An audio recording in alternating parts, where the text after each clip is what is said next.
It's the Real News Network. I'm Sharmini Pires coming to you from Baltimore. The Chinese telecommunications giant Huawei filed a lawsuit against the U.S. government on Tuesday, challenging the Trump administration's ban on its products as being unconstitutional. The Huawei ban prohibits the company from doing business in the United States, and Google has already said it will no longer provide Huawei with its software. The official argument for the ban is that Huawei products represent a security threat to the United States, citing the close ties Huawei has with the Communist Chinese government, as if the U.S. companies has no role in working with its own government here in the United States. Here's what Secretary of State Mike Pompeo had to say about the ban. The decision that was made to list Huawei had an enormous national security component to it. The company is deeply tied not only to China, but to the Chinese Communist Party. And that connectivity, the existence of those connections, puts American information that crosses those networks at risk. Joining me now to discuss the broader implications of the Huawei ban and Trump's trade policies is Mark Weisbrot. Mark is co-director of the Center for Economic and Policy Research in Washington, D.C., and the author of the book Failed: What Experts Got Wrong About the Global Economy. Thanks for joining us, Mark. Thanks for inviting me, Sharmini. Mark, for now, it looks like not only is Huawei suffering from this ban, but the U.S. ban also affects U.S. companies that can no longer supply Huawei with, say, chips and software. What do you see as being the long-term consequences of this ban for U.S. companies and U.S. technology? Well, it has a lot of interesting implications, and I think part of it, of course, is that these supply chains are integrated, so it does hurt both economies. But I think politically, what's going on is that the Trump administration, and they're not the only ones who have done this, are trying to blame everything on China. You know, for example, everything that has gone wrong in the United States over the last 20, 30 years. They're trying to blame it on other countries. And they're not trying to, say, negotiate any legitimate problems. So, for example, if the U.S. has a trade deficit with China, which we do, a chronic, or a chronic trade deficit with the rest of the world, you can negotiate these things. But what do they do when they go in and negotiate? With China, they negotiate for the pharmaceutical companies to have longer and stronger patent protection and higher prices.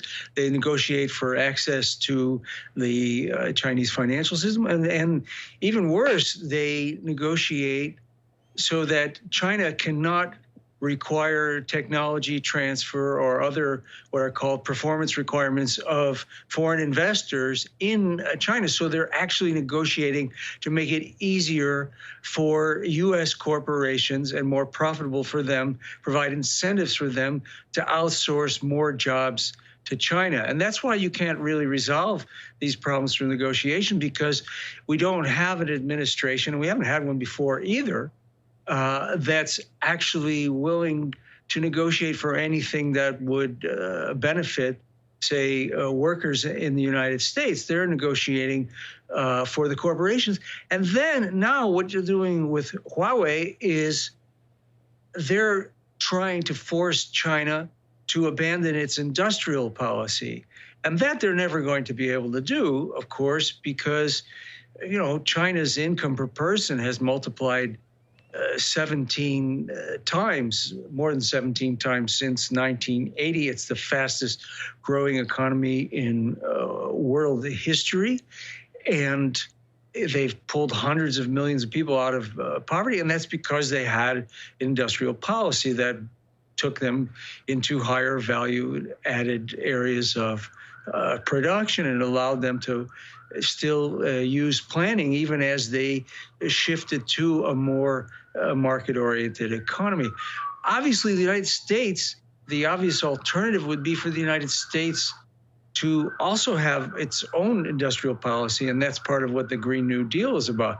But who's got a Green New Deal? China is leading the world in solar and wind energy, and way ahead of us in electric cars. And why is that? Because they have enough planning, enough control over investment, and enough of industrial policy still to be able to do this. So it's kind of a perverse policy. It's saying, we don't have the brains or the functionality of a political system to have our own industrial policy. So we're going to try and force China to abandon theirs, and we're going to try and force the European countries to go along with that. And that's probably the weakest link. All right, we'll get to that, how this affects European countries in a minute. Many people, Mark, thinks when China is developing its new Green Deal and working on innovation and technology, many people think that is for global competition. And it might be, but China is also thinking ahead in terms of their own energy needs, and that currently it's dependent on importing a lot of oil and coal as well. So this new innovation also applies to the needs they have in terms of their national economy. That's right. And we kind of have this pressure to go in the opposite direction because we have, now a much bigger oil industry than before, with much more exports. And so you have the fossil fuel lobby, which really has enormous influence in the current government. So they don't have any interest in moving away in the transition away from carbon. Right. And so what is Trump going to do now in terms of the agricultural industry? Trump is essentially bailing out big pharma and small farms, I guess, as well, with a $28 billion bailout spending to cover the losses in this trade war. Will they do a similar thing when it comes to technology? I don't think so. I mean, it's really mostly theater. Of course, it gets be more than that. It is disruptive to the economy, and it creates a lot of uncertainty about the future. But there isn't any. You can't look at Trump as having, or even his advisors, as having a coherent strategy.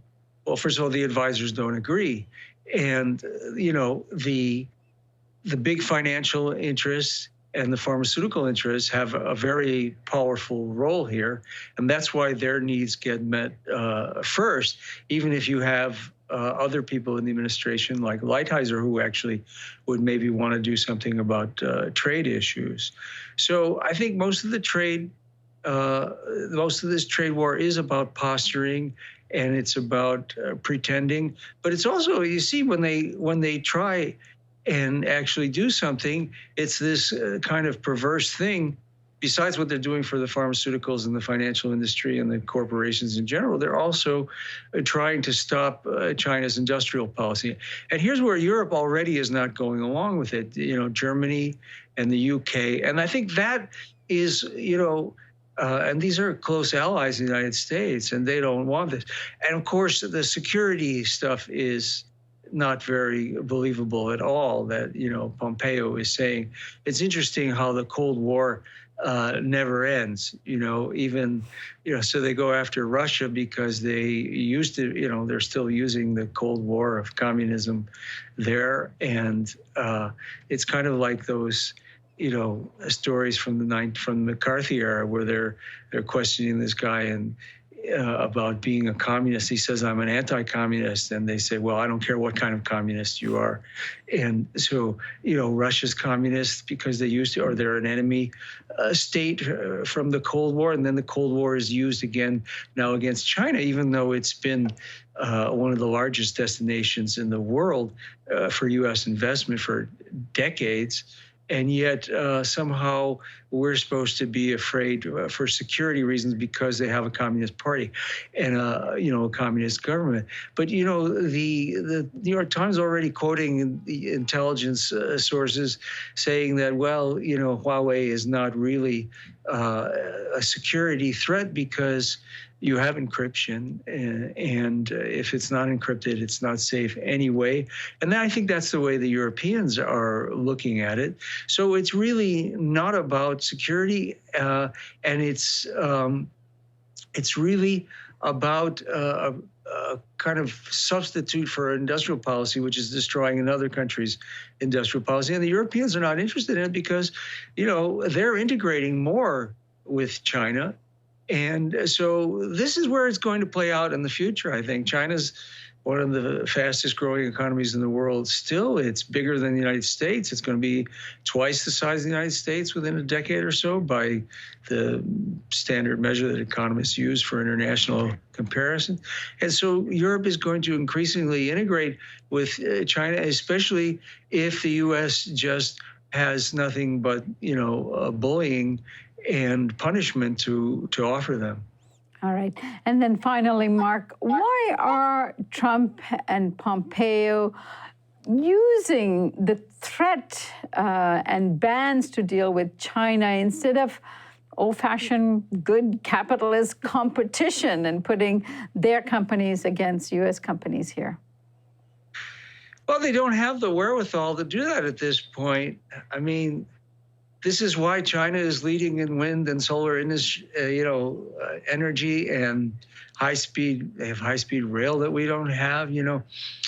I was at the American History Museum recently, and they had a locomotive from the 1930s train that went from New York to Washington, D.C., and its top speed is about the same as the Amtrak that I take. And so all of this is kind of pathetic for the richest country in the world, but that's the kind of dysfunctional political system we have. And that's not to say we should have the Chinese political system, but their political system, for good and bad, is still capable of fostering an industrial policy that allows them to have the kind of investment that they need in order to transition into the 21st century in terms of both energy and productivity growth. And this country has not gotten to that yet.